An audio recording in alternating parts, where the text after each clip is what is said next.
Hello दोस्तों, स्वागत है आपका रेडियो स्टडी 99.9 में। और आज हम लेकर आए हैं आपके लिए अपनी एसएससी डिस्क्रिप्टिव एसे सीरीज का दूसरा टॉपिक, जो कि है एनवायरमेंट इश्यूज। ये वीडियो यूजफुल रहेगा उन सभी एग्जाम्स के लिए जिसमें ऐसे पूछा जाता है। दोस्तों, एनवायरमेंट एक बहुत ही सेंसिटिव टॉपिक है, इसीलिए हर एक एग्जाम में आने के चांसेस इसके बहुत ज़्यादा रहते हैं। इस वीडियो में हम लोग लास्ट में बात करेंगे कुछ बहुत स्टूडेंट्स की क्वेरीज। तो बिना किसी देरी के आइए शुरू करते हैं। दोस्तों, इस वीडियो में हम लोग बात करेंगे सस्टेनेबल डेवलपमेंट गोल्स के बारे में, डिफॉरेस्टेशन के बारे में, global warming and climate change के बारे में, और हम लोग देखेंगे कुछ बहुत इंपॉर्टेंट कन्वेंशंस एनवायरनमेंट से रिलेटेड। दोस्तों, एनवायरनमेंट पे हमारा एक दूसरा वीडियो आएगा जो कि होगा pollution, agriculture and farmer issues पे। तो अगर आपको वो वीडियो चाहिए तो आप कमेंट सेक्शन में कमेंट करके ज़रूर बताएं। दोस्तों, इन्वायरमेंट के बारे में बात करने से पहले आप लोगों को कुछ बहुत इन्वायरमेंट के बेसिक्स पता होने चाहिए, इसीलिए आप क्रोनोलॉजी समझ लीजिए। आपको क्रोनोलॉजी समझनी पड़ेगी करंट सिचुएशन को जानने के लिए। दोस्तों, 1985 में एक कन्वेंशन हुआ जिसको हम लोग बोलते हैं वियना कन्वेंशन। इस कन्वेंशन में पहली बार ये बात रखी गई कि जो अर्थ के ऊपर की ओजोन लेयर है वो डिप्लीट कर रही है। दोस्तों, ये ओजोन लेयर हम लोग को प्रोटेक्ट करती है सन की यूवी रेस से, जिसको हम लोग अल्ट्रा वायलेट रेस भी बोलते हैं। अगर ये रेस डायरेक्टली अर्थ पे पड़ने लग जाए तो अर्थ हैबिटेबल ही नहीं रह जाएगी किसी भी तरह की लाइफ को सस्टेन करने के लिए।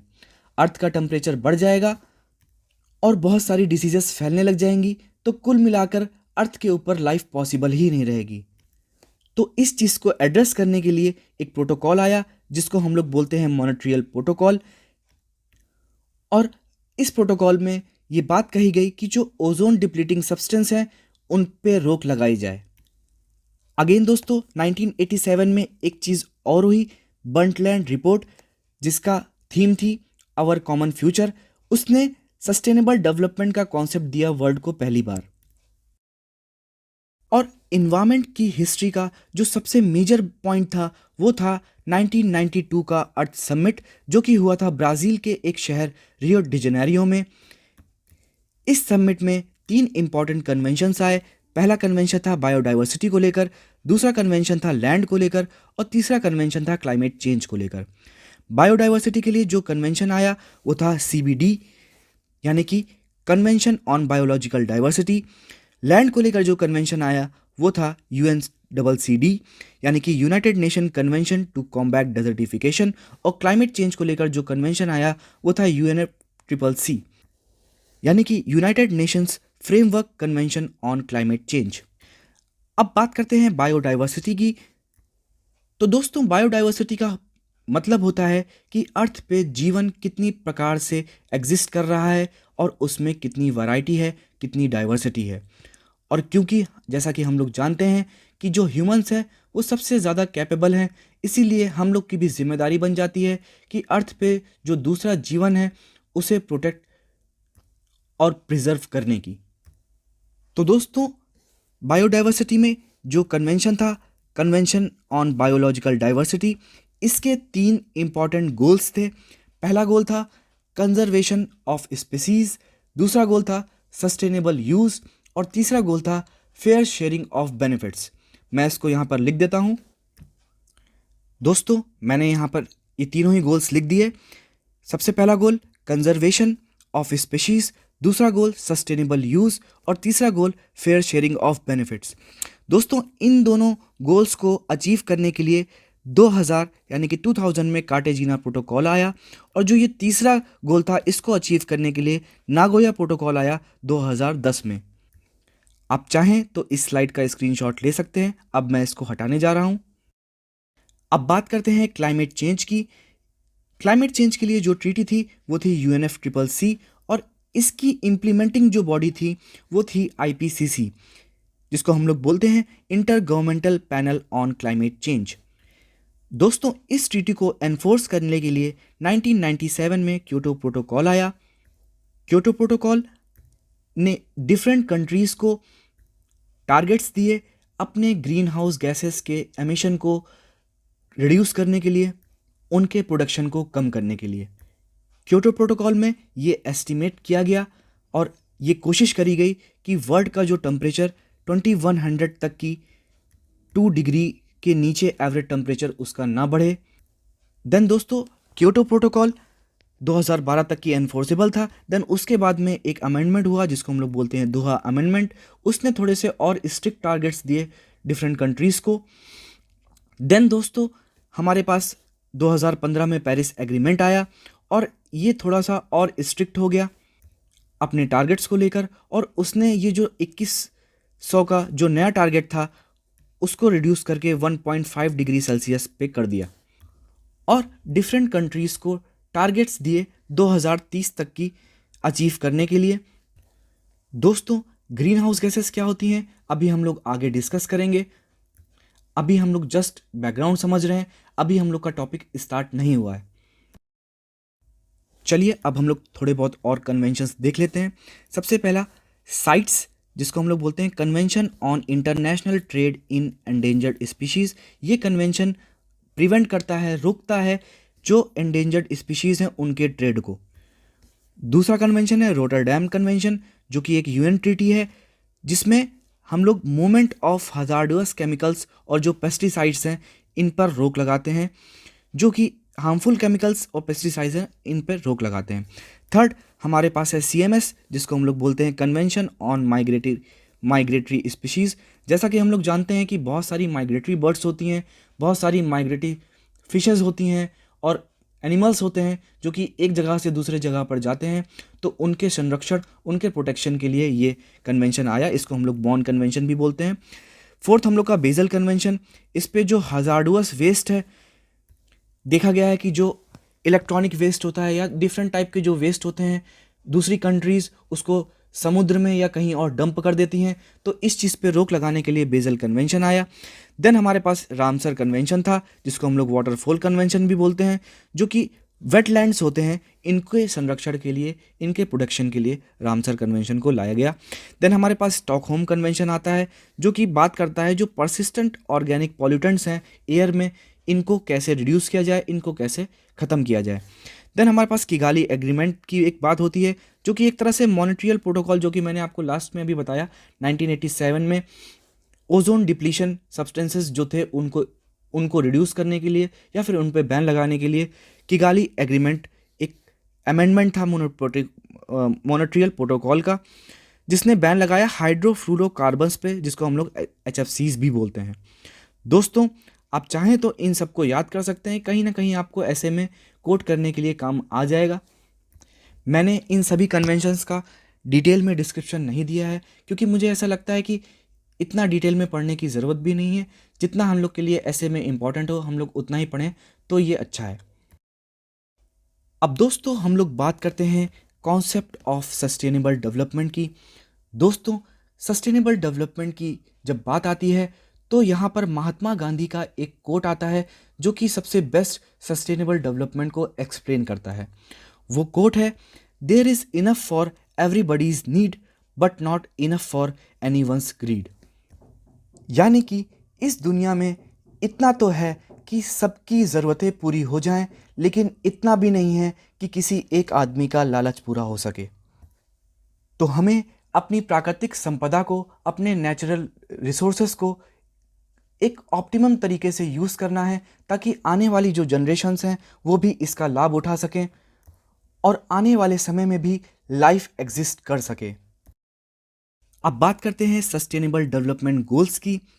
ये गोल्स यूनाइटेड नेशंस ने दिए थे 2015 में, जो कि इंश्योर करते हैं कि डिफरेंट कंट्रीज़ ऐसे क्या स्टेप्स लें जिससे सस्टेनेबल डेवलपमेंट हो सके। तो सस्टेनेबल डेवलपमेंट की पहले हम लोग डेफिनेशन समझते हैं। जैसा कि हमने आपको बताया था कि 1987 में बर्नलैंड रिपोर्ट ने सबसे पहले सस्टेनेबल डेवलपमेंट का कॉन्सेप्ट दिया और उसने ये डेफिनेशन दी कि ऐसी डेवलपमेंट जो कि प्रेजेंट की नीड को भी फुलफिल करे, जिससे जो आने वाली जनरेशन है उनकी भी नीड्स कॉम्प्रोमाइज ना हो। Development that meets the need of present without compromising the ability of future generation to meet their own needs की। दोस्तों सस्टेनेबल डेवलपमेंट गोल्स से पहले मिलेनियम डेवलपमेंट गोल्स हुआ करते थे, जो कि 2000 में आए थे। इसमें 8 गोल थे, जो कि पावर्टी, हेल्थ, एजुकेशन और इन्वायरमेंटल इश्यूज को टैकल करने के लिए बनाए गए थे। बट जो सस्टेनेबल डेवलपमेंट गोल्स आए वो थोड़े से ज़्यादा कॉम्प्रिहेंसिव थे। इसके मेन 3 ऑब्जेक्टिव्स थे। सबसे पहला इकोनॉमिक डेवलपमेंट, दूसरा एनवायरमेंटल प्रोटेक्शन और तीसरा सोशल इंक्लूजन। यानी कि हम लोग इकोनॉमिक ग्रोथ करने के साथ साथ हमें इन्वायरमेंट का भी ध्यान रखना है और जो लोग पिछड़े हैं, पीछे छूट गए हैं, उन्हें भी अपने बराबरी में लाना है ताकि जो नेचुरल रिसोर्सेज हैं, जो प्राकृतिक संपदाएं हैं, उनका भी वो लोग इक्वली लाभ उठा सकें। दोस्तों, सस्टेनेबल डेवलपमेंट गोल्स 17 गोल्स की एक लिस्ट है जिसमें 5 पीस की बात हुई है। पहला पी है people, then prosperity, then planet, then peace, then partnership. People में सबसे पहला गोल है नो पॉवर्टी, हंगर कम होना चाहिए, हेल्थ अच्छी होनी चाहिए, क्वालिटी एजुकेशन मिलनी चाहिए, जेंडर इक्वालिटी होनी चाहिए और साफ पानी और सैनिटेशन होना चाहिए। दूसरा प्रॉस्पेरिटी के जो गोल्स हैं उसमें एनर्जी आती है, इकोनॉमिक ग्रोथ होना चाहिए, इंफ्रास्ट्रक्चर होना चाहिए और इनइक्वालिटी जो कि हमने बताया सोशल इंक्लूजन के लिए। देन प्लैनेट के लिए जो हमारी जिम्मेदारी है वो सस्टेनेबल सिटीज़ को बनाना और गुड कंजप्शन और प्रोडक्शन को करना। देन 13 नंबर पे आता है क्लाइमेट एक्शन लेना एंड देन 14 नंबर पे आता है मरीन लाइफ को भी प्रोटेक्ट करना है। 16 पे पीस और जस्टिस इंश्योर करना। 17 पे पार्टनरशिप करना डिफरेंट एंटिटीज़ की, डिफरेंट कंट्रीज़, डिफरेंट कंपनीज़ की इन गोल्स को अचीव करने के लिए। अब हम लोग बात करते हैं डिफॉरेस्टेशन की। तो दोस्तों, डिफॉरेस्टेशन एक मास लेवल पे कटिंग ऑफ ट्रीज होता है, एक मास लेवल पे फॉरेस्ट को रिड्यूस करना होता है। और जब डिफॉरेस्टेशन की बात आती है तो एक कोट है फ्रैंकलिन डी रूजवेल्ट के द्वारा, जिन्होंने बोला है कि a nation that destroys it's soils destroys itself. मतलब कि ऐसा नेशन जिसने अपनी सॉइल को, अपनी मिट्टी को डिस्ट्रॉय किया, एक्चुअल में वो खुद को डिस्ट्रॉय कर रहा है। तो दोस्तों, सबसे पहले हम लोग जानते हैं कि फॉरेस्ट क्या होता है। दोस्तों, अगर हम लोग ऊपर से यानी कि सैटेलाइट के थ्रू अगर नीचे देखते हैं तो जितने एरिया को हम लोग ऑब्जर्व कर रहे हैं उतने एरिया में अगर 10% ट्रीज़ हैं तो हम लोग उसको फॉरेस्ट डिक्लेयर करते हैं। कम से कम हम लोगों को 0.5 हेक्टेयर्स की ज़मीन देखनी है और Indian state of forest report के अनुसार ये 1 हेक्टेयर है। तो अगर हम लोग 0.5 हेक्टेयर्स की ज़मीन को ऑब्जर्व करते हैं और उसमें 10% एरिया के में ट्री लगे हुए हैं तो हम उसको फॉरेस्ट करार देते हैं, वो चीज़ फॉरेस्ट एरिया कहलाती है। तो कौन कौन से ऐसे थ्रेट्स हैं दोस्तों जिसकी वजह से फॉरेस्ट डिस्ट्रॉय होते हैं? सबसे पहला फॉरेस्ट फायर्स की वजह से, जो जंगलों में आग लग जाती है। दूसरा नेचुरल डिजास्टर्स, सुनामी, अर्थक्वेक, इनकी वजह से। तीसरा क्लाइमेट चेंज और पॉल्यूशन की वजह से। डिजीजेस, बीमारियां जो फैल जाती हैं, पेस्ट अटैक हो जाते हैं।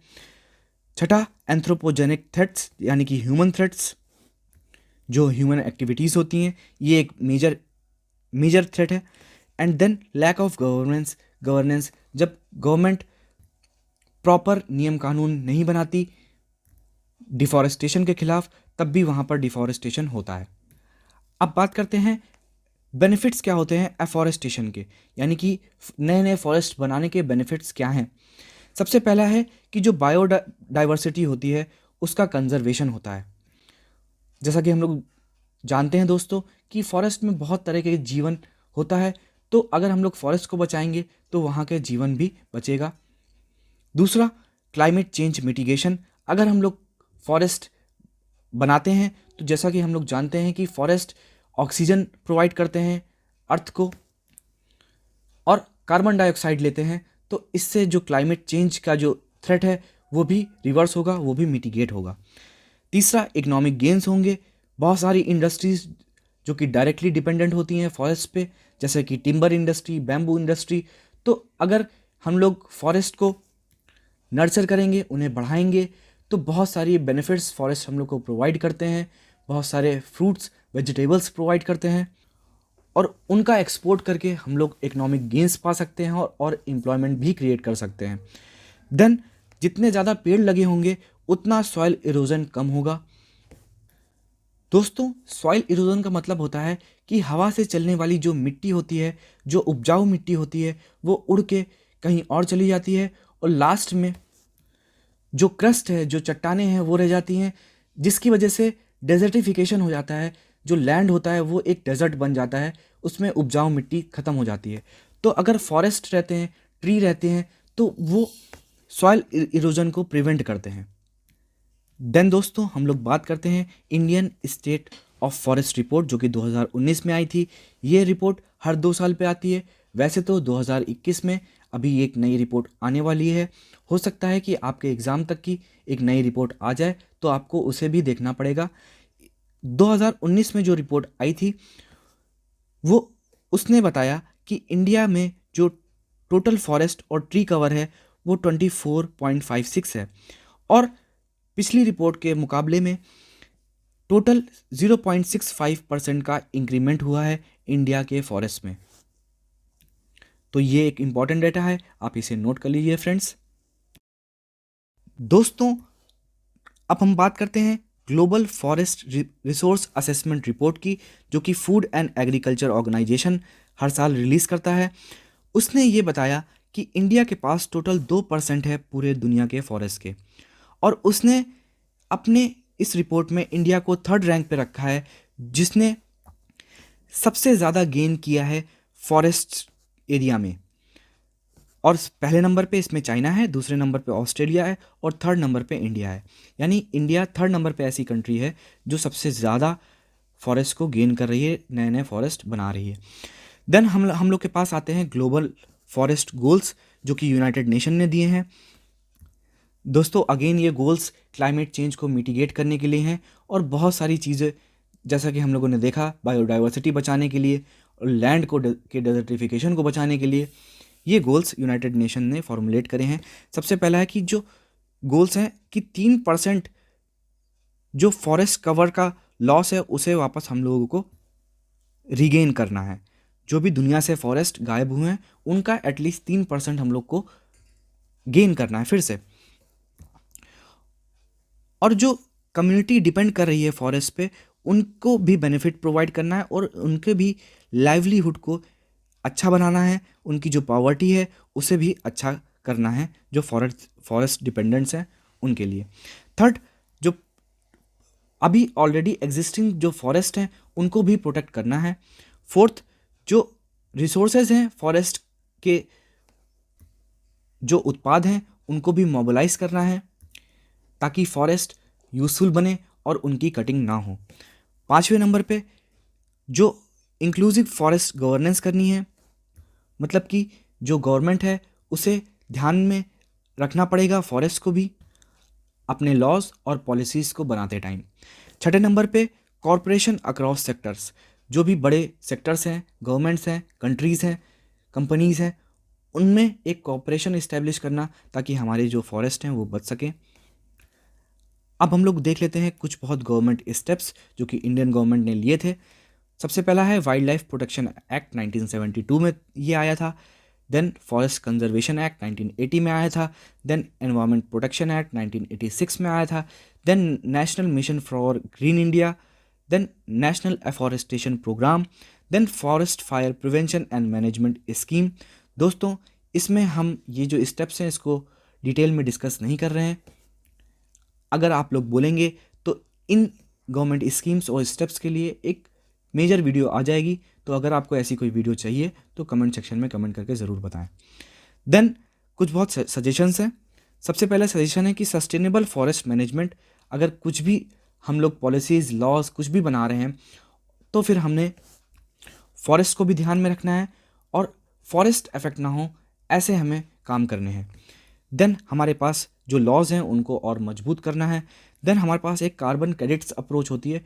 मान लीजिए किसी कंपनी को किसी भी वजह से, किसी भी ऑर्गेनाइजेशन, गवर्नमेंट को ज़रूरत पड़ती है थोड़े बहुत फॉरेस्ट को साफ़ करने के लिए, मान ली हाईवेज़ बन रहे हैं या कुछ भी ऐसा हो रहा है, तो जितना उन लॉस हुआ है उसको क्रेडिट कर दिया जाए, और एक लाइबिलिटी क्रिएट कर दी जाए उस ऑर्गेनाइजेशन पे कि उतना ही फॉरेस्ट आपको कहीं और लगाना है, उतनी ही ट्रीज़ आपको कहीं पर और लगाने हैं। देन हम लोग को जो फॉरेस्ट की कम्युनिटी है उसको और स्ट्रेंथन करना है। दोस्तों ऐसा देखा गया है जो फॉरेस्ट की कम्युनिटी होती है वो फॉरेस्ट को नुकसान नहीं पहुंचाते और वो अपने जो उनके फॉरेस्ट होते हैं उनकी वो पूजा करते हैं। तो ऐसी कम्युनिटीज़ को भी हमें प्रोटेक्ट करना है। देन हमारे पास जो फॉरेस्ट हैं उनका रिस्टोरेशन तो करना ही है जो जो कि डिस्ट्रॉय हो गए हैं। दोस्तों अभी तक हम लोगों ने बात करी सस्टेनेबल डेवलपमेंट गोल्स के बारे में और हम लोगों ने बात करी डिफॉरेस्टेशन के बारे में। अब हम लोग पढ़ने जा रहे हैं ग्लोबल वार्मिंग और क्लाइमेट चेंज को।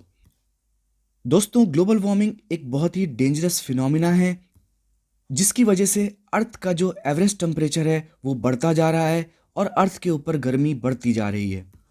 और ये सब हो रहा है ह्यूमन एक्टिविटीज़ की वजह से और ह्यूमन इंटरफेरेंस की वजह से। दोस्तों अगर हम लोगों ने ग्लोबल वार्मिंग को कंटेन नहीं किया तो हो सकता है आने वाले टाइम पे अर्थ पे लाइफ सस्टेन ही ना कर सके और अर्थ की सारी स्पीशीज एक्सटिंक्ट हो जाएं। दोस्तों जब हम लोग ग्लोबल वार्मिंग की बात करते हैं तो हम लोग एक अमेरिकन प्रोवर्ब पढ़ते हैं। अमेरिका की एक पुरानी कहावत है जिसमें बोला जाता है, we do not inherit the earth from our ancestors, we borrow it from our children. दोस्तों हालांकि प्रकृति हमारी एक धरोहर है, एक संपदा है, लेकिन हमें इसे अपने पूर्वजों की विरासत नहीं समझनी चाहिए बल्कि हमें एक कर्ज समझना चाहिए, एक उधार समझना चाहिए हमारी आने वाली जनरेशन्स का और हमारे आने वाले चिल्ड्रन का। दोस्तों ग्लोबल वार्मिंग को पढ़ने से पहले हमें ग्रीन हाउस इफेक्ट को समझना पड़ेगा। सबसे पहले हम लोग जानते हैं कि ग्रीन हाउस क्या होता है।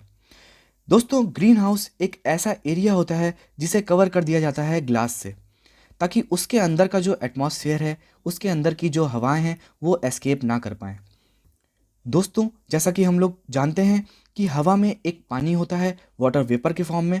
तो जब सन रेज इस एरिया पे पड़ती हैं तो इसके अंदर का जो एटमॉस्फेयर है वो गर्म हो जाता है और क्योंकि जो हवाएं हैं वो गर्मी को रिटेन कर लेती हैं और वो एक्सकेप नहीं कर पाती तो ये जो पूरा एरिया है वो गर्म हो जाता है।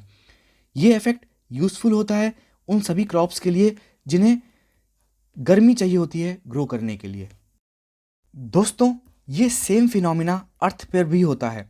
जैसा कि हम लोग जानते हैं कि अर्थ पे एक एटमॉस्फेरिक लेयर होती है और उसमें बहुत सारी गैसेस प्रेजेंट होती हैं, वाटर वेपर भी प्रेजेंट होता है, कार्बन डाइऑक्साइड भी प्रेजेंट होता है और ये सब गैसेस ऐसी हैं जो कि गर्मी को स्टोर कर लेती हैं। तो दोस्तों ग्रीन हाउस इफेक्ट नेचुरल भी होता है और आर्टिफिशियल यानी कि ह्यूमन इंटरफेरेंस की वजह से भी होता है। तो दोस्तों जो नेचुरल इफेक्ट है, ग्रीन हाउस इफेक्ट है, उससे तो हमें कोई प्रॉब्लम नहीं होती, लेकिन जब ह्यूमन एक्टिविटीज़ की वजह से ग्रीन हाउस इफेक्ट क्रिएट होता है तो उससे जो अर्थ का टेम्परेचर है वो अनवारंटेडली इंक्रीज करता है और उससे उसी को हम लोग ग्लोबल वार्मिंग बोलते हैं। दोस्तों कुछ बहुत मेजर गैसेस हैं ग्रीन हाउस गैसेस, देखते हैं। सबसे पहला हमारा वाटर वेपर है, देन कार्बन डाइऑक्साइड एक ग्रीन हाउस गैस है, देन मीथेन एक ग्रीन हाउस गैस है, नाइट्रस ऑक्साइड, ओजोन और ये तो बहुत डेंजरस गैस है क्लोरोफ्लोरोकार्बन जिसको हम लोग CFC भी बोलते हैं।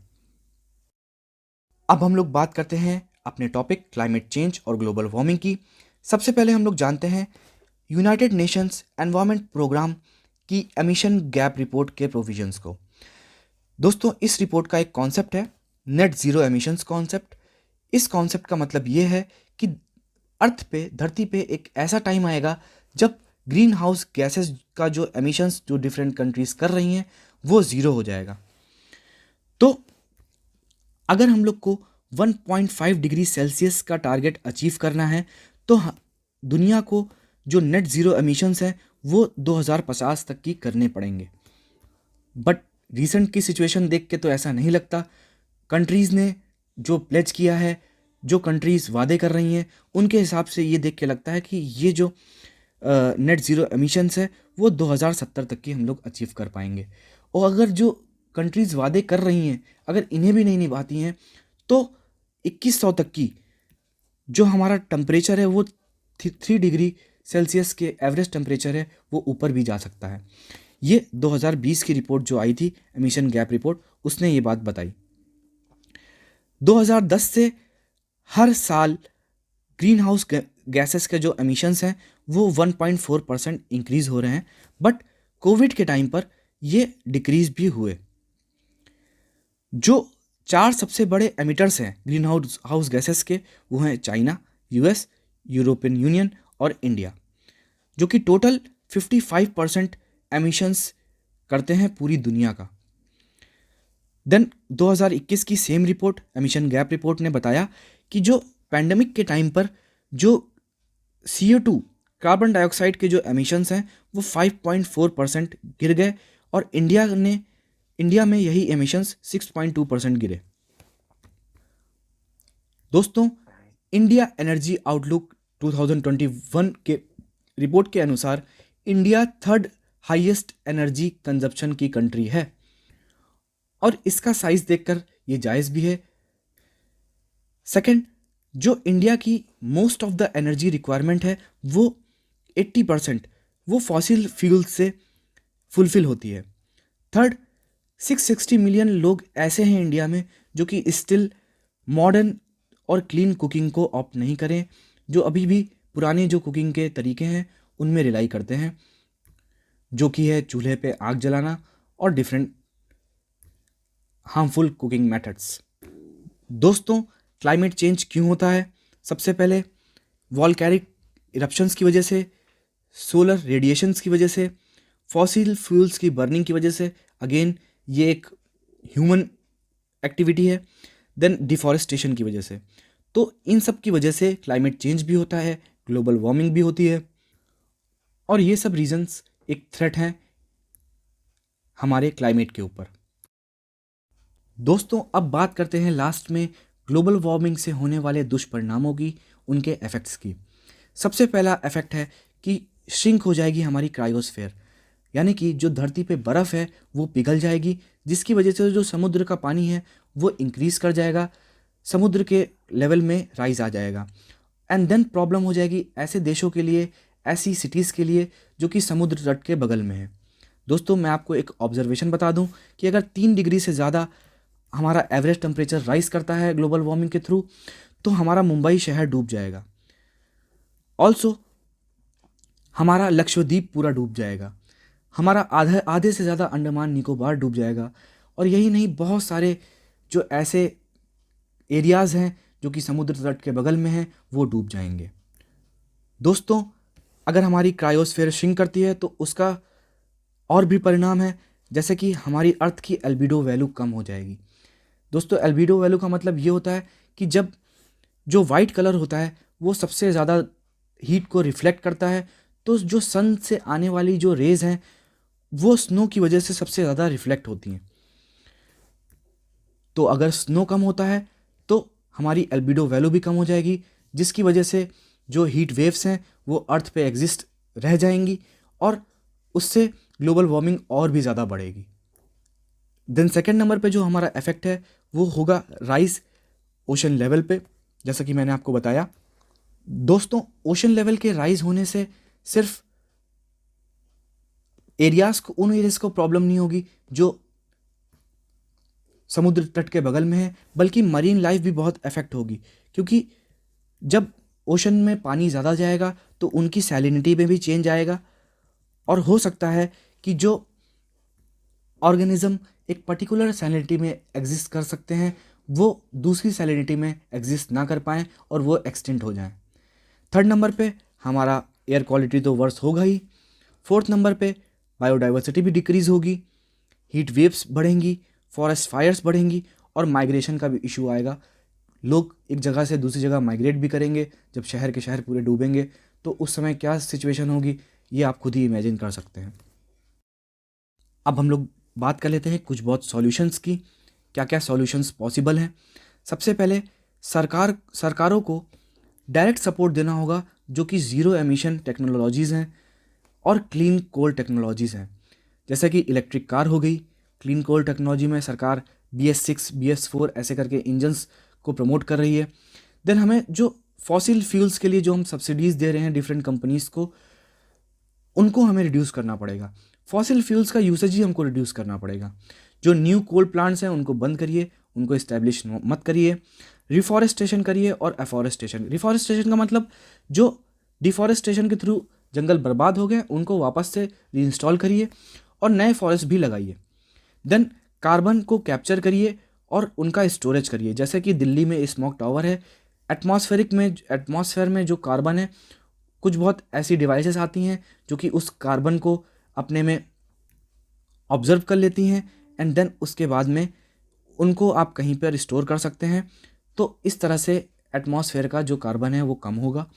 जियो इंजीनियरिंग कर सकते हैं, इसमें हम लोग के बहुत सारे तरीके हैं कि आर्टिफिशियल स्नो क्रिएट कर सकते हैं, ओशंस में फर्टिलाइजेशन कर सकते हैं,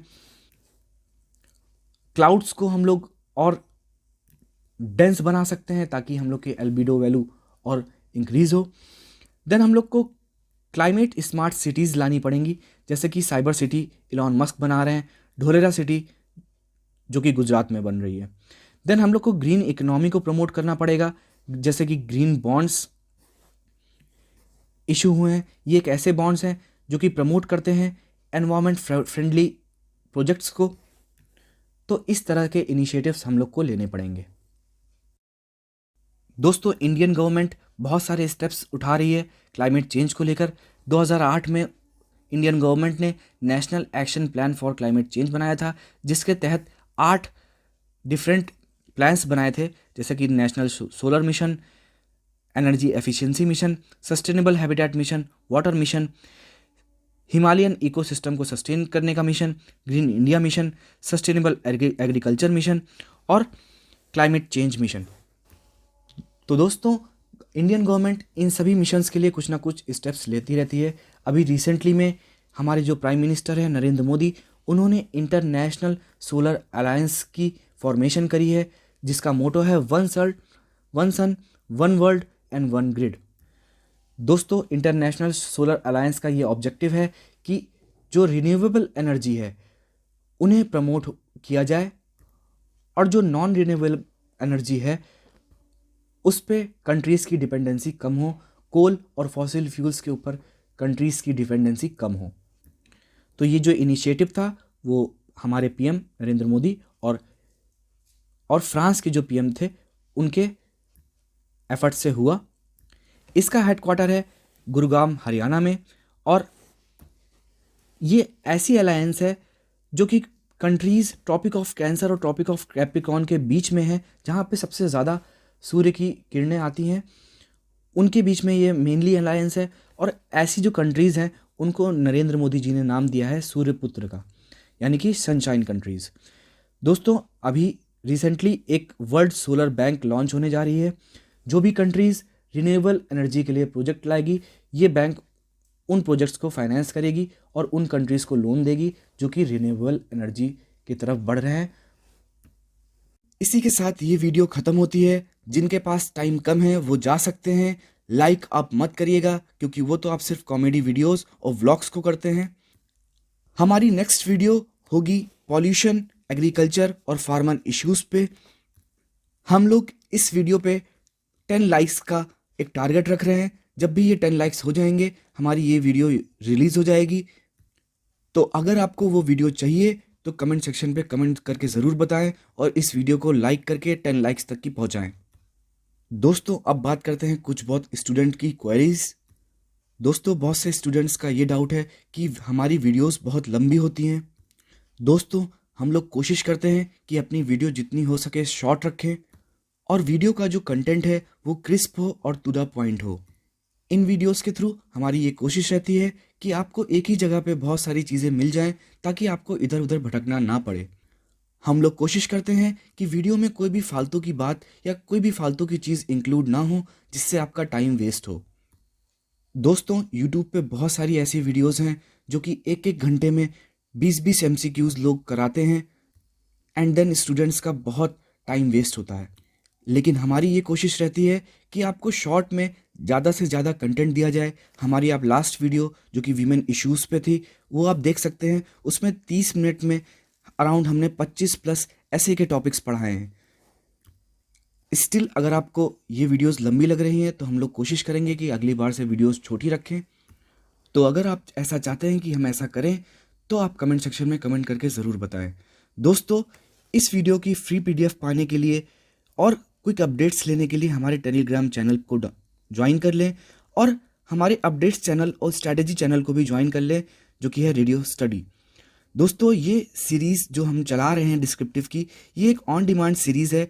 जिस टॉपिक्स के बारे में सबसे ज़्यादा कमेंट होंगे, हम लोग उन टॉपिक्स को पहले उठाएंगे। दोस्तों, आपकी कन्वीनियंस के लिए मैं ये बता दूं कि हमारी एक टेस्ट सीरीज़ चल रही है 5 जनवरी तक की, जिसमें हम आपको एक फ्री मॉक टेस्ट प्रोवाइड करा रहे हैं। आपको इस टॉपिक पे ऐसे लिखना है और हमको सेंड कर देना है रेडियो स्टडी 99.9@gmail.com पे। थैंक्स फॉर वॉचिंग दोस्तों। लाइक करें, शेयर करें, कमेंट करें और सब्सक्राइब करना तो बिल्कुल भी ना भूलें।